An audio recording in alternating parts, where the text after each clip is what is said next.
Do you like America? Do you like StarCraft? Do you like two cool motherfuckers? If you answered yes to any of those questions, you're going to love the shit out of this YouTube video. Ladies and gentlemen, spawning in the top left corner of Akilon Wastes is the Zerg from down south, the Cajun Wonder, LzGamer. Spawning in the bottom right, one of the most polarizing and funny StarCraft II community figures, as well as Grandmaster level Protoss players, it is EGincontrol. Now, I'm sure almost all of you have heard of EGincontrol. He was on State of the Game as a permanent host for a very long time. Decided to call that quits, but he's on that show from time to time. He's on Inside the Game every week, very funny.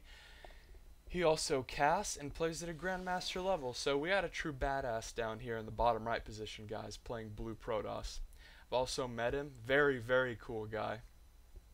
I got to tell EGincontrol in person that I loved his Too Good impression. If you've never seen EGincontrol's Too Good impression, the link to that will be in the description, and if you click on it, you will not be disappointed. So let's talk about LzGamer for a bit. In the top left corner, going pool first, is our little Cajun Wonder, LzGamer. Goes by the name of Jacob. He's been on the StarCast he's been on StarCast, the StarCraft podcast, a couple times. If you don't watch that show, or listen to that show rather, I would highly recommend it. It's good. It's on iTunes. And no, they didn't pay me to say that. They saved me many, many hours of boredom at work, so free plugs are nice. Anyway, he's a great guy. He's a high-level player, Grandmaster on the NA ladder. He's known for his variety of builds he can do, anything from straight-up macro hive rushes to like the most cutthroat two-hatch muta builds you've seen since Jadong and Broodor. Like, this guy can do it all. He doesn't fuck around. He's LzGamer. He's also from Louisiana, so if you didn't love him for any reason, love him because he's a good old boy. EGincontrol, Forge, Pylon, Nexus first. Love it. Doing some cutesy stuff with this probe. EGincontrol, I love this about him. EGincontrol used to cannon rush so much in ZvP it was standard for him. EGincontrol, open Forge first, would cannon rush you. It was just like the thing. Playing EGincontrol, expect a cannon rush. Not to the point of like, oh, we can't win, kind of like Combat X. And not to like the artistic form that Galsy has it. But more of like a, well, I mean, I'm playing EGincontrol, and he just likes to open with cannons. You better not open hatch first against EGincontrol because he will punish you. Very, very wide choke on this map, but EGincontrol does have the cannon down, so even if LZ tries to run these lings in, they're probably going to die, regardless of the fact that EGincontrol doesn't have that little tiny choke to have the probe hold position on. I love to throw little newbie tips in the cast, because let's just face it, guys, not everyone has played StarCraft for a long time. If you play Protoss and you're playing against a Zerg, you almost always want to build your buildings where there's just a tiny little choke for a Zealot to sit in, and then you hold position on the Zealot so your Zerg opponent can't run Zerglings through. EGincontrol, putting the Cyber Core over here. I bet he's kind of metagaming LZ a little bit. I bet he's thinking, this is LzGamer. He's not the type of player to just make a bunch of Zerglings, flip a coin, and hope, my god, I hope he didn't make a sentry, and I hope he hasn't completed a wall off yet, and if he has, well shit, I lose. So this Cyber Core is a bitch to lose, as you Protoss players know. If you lose this, can't make Stalkers, can't make sentries, it's a pain in the ass to remake it. So EGincontrol electing to put it up here, which is a safer spot, let's be honest. Also electing to poach forward with the Zealot, look around a bit, maybe harass the third. And he has a Stalker queued up on it, so I think EGincontrol is going to do some Mothership Core poke here. And EGincontrol putting down a Stargate, which is very standard, I'd have to say, for ZvP right now. And one thing that Protoss players have learned to abuse and frankly love is the fact that the Mothership Core has recall, and you can get that ability very early. And in Wings of Liberty, it was kind of like, well, you can pressure Zerg and do damage to him because he's going to be being greedy as hell and making only drones, because, you know, that's kind of how you have to play Zerg. He's going to be getting his economy up, and I can choose to punish him, but if I push out, I leave my base exposed, and if it doesn't work, then I'm kind of boned. But with the Mothership's Core Mass Recall ability, the Protoss player doesn't really have to commit that much. It's just kind of like a get out of jail free card. As Idris said, they can afford to be stupid once. So, in control, not even electing to use his get out of jail free card yet, saying, LZ, you know, I forced some lings. That's kind of all I want to do right now. Peace out, bro. So, in control, running back home with his Zealot and his Stalker. LZ, hatch tech still, which is a bit weird. It is at the 8-minute mark. Yes, he's still hatch tech. He isn't getting his lair at his 3rd or something weird like that. Doing some creep spread, very important. Gives you vision, gives you speed. Going double upgrade. Weird, double upgrade on a melee. So, LzGamer, maybe maybe Mutaling, maybe Infesterling, Ling Infester. That's kind of outdated. Spores going up everywhere. LZ. Let's see if he scouted the Stargate. He did. So he's not just putting them up precautionarily. He did scout the Stargate. So okay, late layer coming out of LZ. Pros of this: more drones, faster 3rd. Negatives of that: quite obvious. Later tech. I love this by LZ, putting up 2 spores at every base. This basically completely nullifies EGincontrol's Phoenix opening. Completely nullifies it. You'll see a lot of Zergs like Idra just putting up the 1 spore. This can let the gas drones get picked off. It can let the Queen get picked off if you're not careful. It's basically just like a thorn in your side. Although the spores do cost the drone and the minerals and do set your economy back a bit. Not only is it not severe enough, but EGincontrol can't even get map control anymore. He's basically just stuck. He made those Phoenix, and unless LZ goes mutas, which he is, they're not going to be any good. But the thing is, because of the spore crawlers, LZ has kind of mind-fucked EGincontrol into saying, hey, he has spores everywhere. Why would I make Phoenix? I'm going to go to Void Ray Colossus, which would be smart, but LZ, with the Spire, is electing to go mutas, and Phoenix counter mutas. So let's see if EGincontrol can spot this. Moving around, let's go to his vision. Does not see the Spire yet. If this Spire hits EGincontrol in the mouth, it could be bad. And he does scout it, so it'll be interesting to see how he responds. +2 armor coming out for LZ, as well as a 5th hatchery, 4th base. LZ very smartly kind of, hey, I have Zerglings in your face, and EGincontrol's kind of, just to scare EGincontrol, just to say like, maybe I'm going to force some sentries out of you. Maybe I'm going to force you to put down a pylon to eliminate the threat of Zergling run-bys, kind of hurt his mobility a bit. So this is something obviously that's very smart to do, unless you lose them, like we just saw LZ do a bit. He only lost a couple because they were Phoenix. But this is smart. I like this. Getting map control, very important with mutas. EGincontrol doing as much as he can, picking off drones. And remember, the reason he's resorted to little harassment like this as opposed to the incredibly obnoxious harassment is because LZ is committing to all these spore crawlers. And yes, I know this one's a spine. I'm going to take a drink of water while you watch these corruptors.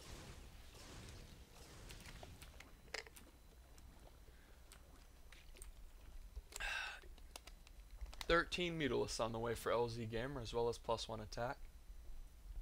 I love the way LzGamer is doing this. He's just manipulating EGincontrol into making the Stargate units that he wants. He knows EGincontrol's opening Phoenix. Okay, 2 spores at every base. He knows after that EGincontrol won't make Phoenix. So, okay, I'll go mutas. Because Phoenix counter mutas, and you're not going to have that many Phoenix because you stopped making them because of my spore crawlers. LzGamer, then in a stroke of brilliance, makes a bunch of Mutalisks, forcing EGincontrol to pump out a few more Phoenix, and then promptly makes Corruptors to counter said Phoenix. I love that. Most Zerg players are like, herp derp, I'm just gonna make mutas no matter what. And I'm a Zerg player myself. I'm like, Zerg stupidity is nowhere near Terran stupidity, but that's a different subject. LzGamer, 8 swarm hosts on the way. Incredibly fascinating build order. Because usually it's just like Mutaling, or Swarm Host Nidus, or Roach Hydra Viper. You really don't see Corruptor Muta Swarm Hosts. Like, that's not really a thing per se. So LzGamer locking in control in his bases, although he has 3. If I was gonna do like a pressure build, not even a pressure build, but a build like Mutaling that's relying on map control, this is not the map to do it on. This map, very, very easy for a Protoss to take their natural. Very easy to take a third. So LzGamer smartly is making swarm hosts because he's just going to say, look, in control, you're going to be stuck in your base. And if I were to guess, I'd say he's going to make probably a couple more overseers, and then just have in control, just force in control out with these swarm hosts, and then whenever he tries to snipe the swarm host, he has plenty of mutas and corruptors. But hell, for all I know, he can go. He's gonna go counterattack with mutas. I'm just not sure. This isn't something I've seen before, quite frankly. So LZ poking around, killing the observer. That's big. Pain as a Protoss player to remake that. You're not Terran. You don't have scans. You're not Zerg. You can't just turn your supply into detection. If LZ can snipe this fleet beacon, that's a big deal. That means no Phoenix range, which means the mutas become incredibly powerful. Nice micro coming out of LZ, and he gets the fleet beacon. Even though he lost to mutas, hell, sniping that fleet beacon's probably worth about 10 mutas. Because now that In Control doesn't have the Phoenix upgrade, it's going to be incredibly hard to hold off mutas. Zergling's pouring in the base here. Everything's going wrong for In Control. He's trying to snipe the Nexus. This could be big if he loses it. In Control in deep trouble, committing his whole army, trying to save this Nexus, taking severe damage from Swarm Host, but he does manage to save the Nexus. I love this play out of LZ. I've never seen anyone do this. I know I'm repeating myself. I'm just so befuddled by the fact that LZ's doing this. In Control sloppily losing a Colossus there. LZ poaching forward with the Locust. In Control might lose a Sentry, and he does. That's a big deal because that Sentry had quite a bit of energy. That's enough to probably force field this ramp off. And LZ, once again, pushing forward these Locusts non-stop. And I've been missing a little bit on the mini-map as this hatchery goes down. I've just been so focused on the Swarm Host. LZ pulled all these Mutalisks back. Goodness gracious, how many does he have? 35! LZ flocking around with 35 Mutalisks. In Control with pylons everywhere, being as obnoxious as he can, trying to focus the Spire, won't get it, dicking around over here with Dark Templar, and see, In Control. One thing, In Control gets a lot of shit for not being like a top level player per se, but one thing In Control is very good at is harass. In Control, very, very good with multiple Warp Prism multiple Warp Prism harass. Very good with cute little stuff like this, sniping bases with Dark Templar, proxy pylons. Very sneaky, kind of deceptive, gutsy play. I think that's a very fair way to describe In Control's strengths. LZ has a scary Mutaflock up now. Gonna snipe this third, it looks like. Well, there's so many Phoenix. Maybe not. Well, he does indeed get it. LZ with enough Corruptors here to almost neutralize the Phoenix. In Control, taking some damage on those Phoenix. LZ's going to engage here. LZ killing the Stalkers one by one. This is tough to call, guys. In Control about to lose this Forge. That could be big. LZ might lose the Spire. Looks like he won't. Pulling back. In Control's harass is good, but honestly, he's having to commit units to the harass, which is not giving him enough units. Excuse me. Which is not giving him enough units to commit to killing this harass. He needs everything he can get to kill these Swarm Hosts. Everything he can get to kill all these Mutas and Corruptors. Unfortunately, he can't just let LZ go macro mode, so he has to commit other valuable things, like the Zealots, like the Dark Templar. and that means he takes more damage at home. So in control, finally killing these swarm hosts off, taking severe damage at the front, losing lots of units as well as the forge. Retaking his third. In control's in pretty deep here, but he's not, by no means out. LZ, Jesus, like if I was a Protoss player, I would have nightmares about this. So many Mutalisks, and we're gonna pull up the structures tab. Let's see if In Control has the Templar archives. He does not. This means In Control is in deep shit, folks. I don't care how many Phoenix you have, if your Zerg opponent is smart enough to make a few Corruptors, you just can't hold off this many well-upgraded Mutalisks with pure Phoenix. It doesn't work. Because yeah, Phoenix are great microing around and harassing and killing a few mutas, but big deal. Like as long as LZ doesn't fight in the open like he is right now, he'll be fine. LZ needs to fight over In Control's base, so In Control is forced to fight with the Phoenix and either choose between A, losing the Phoenix, or B, giving up his base. The tricky part for LZ, of course, being that if he fights in Control's base, the rest of In Control's stuff is probably going to be there. More good DT harass with In Control, excuse me. Let's be honest, folks. Like this is what's keeping Jeff In Control Robinson in the game. Is this cute little Dark Templar here, Dark Templar there, Mass Zealot, Warp, and Harass. If In Control wasn't doing that, the game would have been over a long time ago. Like that's just a fact. In Control, rallying in more Zealots, trying to snipe this desperately, does not want LZ to have bases. However, he will fail. LZ on top of it. In Control pushing across with this flock of Phoenix. That is a lot of Phoenix. How many are there? 21 Phoenix. And it flies right into a Mutaflock. That's not good. Losing a couple Phoenix. Sloppy bet there by In Control. Loses a few more, and now he's down to 14. So losing a third of his Phoenix there just by a little micro miscue, and that is not good, folks. In Control, that's really one of the only things he had going for him, that and his harass. And speaking of harass, we have more of it going down here in the bottom left base. I'm going to close the units tab, getting kind of obnoxious. LZ smart enough to build spines, and this will probably buy him enough time to get there with the mutas. Jeff flying back with these Phoenix does not want the mutas to get there and clean up the Zealots for free, however they did. And LzGamer just saying, look, In Control, I know you're committed to Phoenix, I know you've invested a lot in Stargates, and I know you probably don't have a Templar archives. So I'm not worried about anything in the air. I can just make Corruptors. My upgrades kick butt, so I'm not scared of High Templar, which destroy Mutalisks, so I'm just going to make a crap ton of Corruptors, and then I'm going to come roll you. And that's exactly what's about to happen. LzGamer with this scary Mutaflock. Look at that. It's going to two-shot a Twilight Council. Just going to rip apart In Control's army here. Flying over the Stalkers. They didn't even fire. They were so terrified. Killing these Colossus like it's no big deal. These Corruptors chasing down the Phoenix. In Control not even focusing on his Stalker army, knowing that his Phoenix are the only chance in hell he has of combating all these Mutalisks with phenomenal upgrades by LZ. Double Spire, love it. If you go pure, is it not even Double Spire? Oh, yeah, it's Double Spire. Excuse me. If you go this many Mutalisks, it's important to do Double Spire, because Mutalisks will eventually just lose and die to a ground army if they're poorly upgraded.